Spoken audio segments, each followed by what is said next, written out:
Revit MEP മലയാളത്തിൻ്റെ 34ാമത്തെ വീഡിയോയിലേക്ക് ഏവർക്കും സ്വാഗതം. ഈ ഒരു വീഡിയോയുടെ നോക്കാൻ പോകുന്നത് നമുക്ക് എങ്ങനെ ഒരു മെറ്റീരിയൽ ക്രിയേറ്റ് ചെയ്യാം എന്നതാണ്. അതായത് കഴിഞ്ഞ വീഡിയോയിൽ നമ്മൾ ഡീറ്റെയിൽ ആയിട്ട് മെറ്റീരിയലിനെ കുറിച്ചൊക്കെ നോക്കിയിട്ടുണ്ടായിരുന്നു.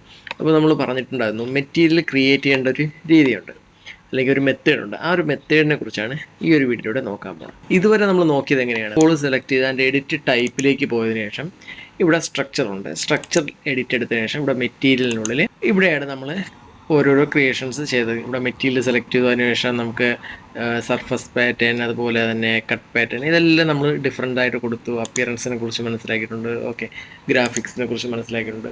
പക്ഷേ വലിയൊരു പ്രൊജക്റ്റൊക്കെ വരുമ്പോഴേക്കും നമുക്ക് ഇതുപോലെ ചെയ്യുക എന്ന് പറയുന്നത് വളരെ ബുദ്ധിമുട്ടേറിയ ഒരു സംഭവമാണ്. അതുകൊണ്ട് തന്നെ ആദ്യം തന്നെ മെറ്റീരിയൽ ക്രിയേറ്റ് ചെയ്ത് വെക്കേണ്ടത് നമുക്ക് നോക്കാം അതെങ്ങനെയാണ് എന്നുള്ളത്. നമുക്കിവിടെ ചെയ്യേണ്ട ഒരു മെത്തേഡ് എന്ന് പറയുന്നത്, ഇവിടെ മാനേജിനകത്തേക്ക് വരണം. മാനേജിനകത്തേക്ക് വന്നതിന് ശേഷം ഇവിടെ മെറ്റീരിയൽ എന്ന് പറയുന്നൊരു ഓപ്ഷൻ ഉണ്ട്, ഇത് ഓപ്പൺ ചെയ്യണം.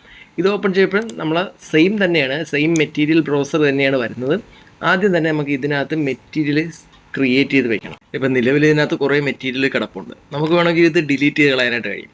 ഇപ്പം നമ്മുടെ പ്രൊജക്റ്റിലേക്ക് വേണ്ട മാത്രം മെറ്റീരിയൽ ഇതിലേക്ക് കൊണ്ടുവരാൻ കഴിയും. അതിന് വേണ്ടി ഏതെങ്കിലും ഒരു മെറ്റീരിയൽ സെലക്ട് ചെയ്യണം. സെലക്ട് ചെയ്ത ശേഷം ഇവിടെ റൈറ്റ് ക്ലിക്ക് കൊടുത്തു കഴിഞ്ഞാൽ ഇവിടെ എല്ലാത്തിനും ഉള്ള ഓപ്ഷൻസ് വരും. റീനെയിം, ഡ്യൂപ്ലിക്കേറ്റ്, അതുപോലെ ഡിലീറ്റ്, ഓക്കെ, ആഡ്, എല്ലാ ഓപ്ഷനും ഇവിടെ എനേബിൾ ആയിട്ട് വരും. ഞാനിവിടെ ഡിലീറ്റ് കൊടുക്കുകയാണ്. ഓക്കെ, ഇനി ഇപ്പോൾ കിടക്കുന്ന എല്ലാം ഡിലീറ്റ് ചെയ്യുകയാണ്. അപ്പോൾ നമുക്ക് കൺഫ്യൂഷൻ വരത്തില്ല. നമ്മുടെ പ്രൊജക്റ്റിലേക്ക് ആവശ്യമുള്ള മെറ്റീരിയൽ മാത്രം നമുക്കിതിലേക്ക് കൊണ്ടുവന്നാൽ മതി. ഓക്കെ, ഞാനിവിടെ മെറ്റീരിയൽ എല്ലാം ഡിലീറ്റ് ചെയ്തിട്ടുണ്ട്. നമുക്ക് ഇനി പുതിയൊരു മെറ്റീരിയൽ ഇതിനകത്തേക്ക് ക്രിയേറ്റ് ചെയ്യണം. അതായത് എൻ്റെ ഈ പ്രൊജക്റ്റിലേക്ക് ആവശ്യമായിട്ടുള്ള ഒരു മെറ്റീരിയൽ.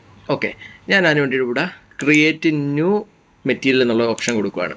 ഓക്കെ, ഇവിടെ ഒരു മെറ്റീരിയൽ വന്നിട്ടുണ്ട്. ആക്ച്വലി ഇത് മെറ്റീരിയൽ അല്ല, മെറ്റീരിയൽ ഇതിനകത്ത് ഇപ്പോൾ ഒരു മെറ്റീരിയൽ ഉണ്ട്. പക്ഷെ നമുക്ക് ഇതിനകത്ത് നമ്മുടേതായ ഒരു മെറ്റീരിയൽ ഇതിനകത്തേക്ക് ആഡ് ചെയ്യണം. വേണമെങ്കിൽ നമുക്ക് ഇങ്ങനെ പറയാം, മെറ്റീരിയൽ ആഡ് ചെയ്യേണ്ട ഒരു ഫോൾഡർ ഇവിടെ വന്നിട്ടുണ്ടെന്ന് പറയാം. ഓക്കെ, ഇതിലേക്ക് മെറ്റീരിയൽ എങ്ങനെയാണ് ആഡ് ചെയ്യേണ്ടത് ഇവിടെ വന്നാൽ മതി. ഇവിടെ വന്നതിന് ശേഷം ഇത് ഓപ്പൺ ചെയ്യുമ്പോഴേക്കും നമുക്ക് ഇവിടെ അപ്പിയറൻസ് എന്ന് പറയുന്നൊരു ഫയലുണ്ട്. ആ ഫയൽ ഓപ്പൺ ചെയ്യാം. ആ ഫയൽ ഓപ്പൺ ചെയ്യുമ്പോഴേക്കും നമുക്ക് ഒരുപാട് മെറ്റീരിയലിൻ്റെ ഡീറ്റെയിൽ ഇവിടെ വരും. നമുക്ക് ഏത് ടൈപ്പാണ്, എന്തിനു വേണ്ടിയിട്ടാണോ, വോളിന് വേണ്ടിയിട്ടാണോ. അപ്പം ഇവിടെ എടുക്കേണ്ടത് വോളിനുള്ള ഇതിവിടെ ഉണ്ട്. ഞാനിപ്പോൾ ഇതെടുക്കുവാണ്. ഓക്കെ, വോൾ റിലേറ്റ് ചെയ്തിട്ടുള്ള ഇവിടെ ഈ ഒരു ഓപ്ഷൻ എടുക്കുമ്പോഴേക്കും കുറച്ചുകൂടെ ബെറ്റർ ആയിരിക്കും.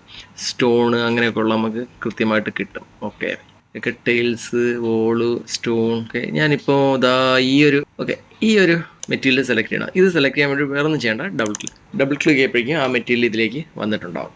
ഓക്കെ, അതിനുശേഷം ഞാനിത് ക്ലോസ് ചെയ്യുകയാണ്. അതിനുശേഷം ഞാൻ ഗ്രാഫിക്സിലേക്ക് പോവാണ്. ഗ്രാഫിക്സിലേക്ക് പോയതിനു ശേഷം ഞാൻ ഷെയ്ഡഡ് എടുക്കാൻ നേരത്ത് എനിക്ക് ഈ അപ്പിയറൻസിനകത്തുള്ള മെറ്റീരിയലിൻ്റെ കളർ എന്താണോ അതുമായിട്ട് റിലേറ്റ് ചെയ്തുകൊണ്ടുള്ള ഒരു കളർ വേണം വരാൻ. അതിനുവേണ്ടി ഇവിടെ ടിക്ക് മാർക്ക് കൊടുത്തു. ഓക്കെ, അതിനുശേഷം ഞാനിവിടെ കട്ട് പാറ്റേൺ എന്ന് പറയുന്നത് ഈ ഒരു കട്ട് പാറ്റേൺ കൊടുക്കുകയാണ്. ഓക്കെ, കോൺക്രീറ്റിൻ്റെ ഒരു പാറ്റേൺ കൊടുക്കുകയാണ്. അതിനുശേഷം കളറ് ഈ ഒരു ഹാഷ് കളർ തന്നെയാണ് ചൂസ് ചെയ്യുന്നത്, കോൺക്രീറ്റിൻ്റെ ഒരു കളർ. ഓക്കെ, അതിനുശേഷം ഞാനിവിടെ ഓക്കെ എടുത്തപ്പോഴേക്കും നമുക്ക് ആ ഒരു കളർ ഇവിടെ വന്നിട്ടുണ്ട്. അതായത് നമുക്ക് അപ്പിയറൻസിനകത്ത് കൊടുത്ത മെറ്റീരിയലിൻ്റെ അതേ കളറാണ് ഇവിടെ ഷെയ്ഡഡിലേക്ക് വന്നിരിക്കുന്നത്. ഓക്കെ, അതുപോലെ റിയലിസ്റ്റിക്കിലേക്ക് പോയി കഴിയുമ്പോൾ ഇവിടെ എന്താണ് ആ മെറ്റീരിയൽ എന്താണോ അത് ഇവിടെ കാണിച്ചു തരും. ഓക്കെ, നമുക്കിതിൻ്റെ കട്ട് പാറ്റേൺ ഇവിടെ നോക്കാം. കട്ട് പാറ്റേൺ എടുക്കാൻ വേണ്ടിയിട്ട് ഞാനിവിടെ ഒരു സെക്ഷൻ, ഓക്കെ, ഈ ഒരു വോളിനെ കട്ട് ചെയ്തിട്ട് നോക്കാം. ഓക്കെ, കട്ട് പാറ്റേൺ ഇവിടെ വന്നിട്ടുണ്ട്. കട്ട് പാറ്റേണിൻ്റെ കളറും ഹാഷ് കളറാണ്, നമുക്ക് സൂക്ഷിച്ചൊക്കെ പറയാം. ഓക്കെ, വേറെ ഏതെങ്കിലും കട്ട് പാറ്റേൺ കൊടുത്തു കഴിഞ്ഞാൽ ഇതിപ്പോൾ കോൺക്രീറ്റ് ആയതുകൊണ്ടാണ് ഈ ഒരു ഡോട്ട്സിൻ്റെ എണ്ണം കുറവ്. ഓക്കെ, എന്നിട്ട് നമുക്ക് ഈ ഒരു മെറ്റീരിയൽ നമുക്കൊരു നെയിം കൊടുക്കാം. അതിനുവേണ്ടി ഇവിടെ റീനെയിം എടുത്തതിന് ശേഷം ഇവിടെ വോളെന്ന് തന്നെ കൊടുക്കുവാണ്. ഓക്കെ, വോളൊന്ന് കൊടുത്തു കഴിഞ്ഞാൽ ആ പേര് അവിടെ ആയി. അപ്പം നമ്മുടെ പ്രൊജക്റ്റിലേക്ക് എന്തൊക്കെ മെറ്റീരിയൽ വേണം, എവിടെയൊക്കെയാണ് വേണ്ടത്, അതെല്ലാം നമുക്ക് ഈ ഒരു ബ്രൗസറിലേക്ക് കൊണ്ടുവരാൻ, മെറ്റീരിയൽ ബ്രൗസറിലേക്ക് കൊണ്ടുവരാൻ കഴിയും. അതുപോലെ അതിനെല്ലാം സെപ്പറേറ്റ് ആയിട്ടൊരു പേര് കൊടുത്ത് നമുക്ക് വേണ്ട കളറും അപ്പിയറൻസും, അതായത് റിയൽ മെറ്റീരിയലും ഗ്രാഫിക്സും എല്ലാം ആഡ് ചെയ്ത്, പാറ്റേണെല്ലാം ആഡ് ചെയ്ത് നമുക്ക് സെറ്റ് ചെയ്ത് വെക്കാനായിട്ട് കഴിയും. അപ്പോൾ നമുക്ക് വരയ്ക്കുന്ന സമയത്ത് നമ്മളിവിടെ ക്രിയേറ്റ് ചെയ്ത് വെച്ചിരിക്കുന്ന മെറ്റീരിയൽ യൂസ് ചെയ്തുകൊണ്ട് നമുക്ക് വരയ്ക്കാം, അല്ലെങ്കിൽ പെട്ടെന്ന് എടുത്ത് ആഡ് ചെയ്യാനായിട്ടൊക്കെ സാധിക്കും.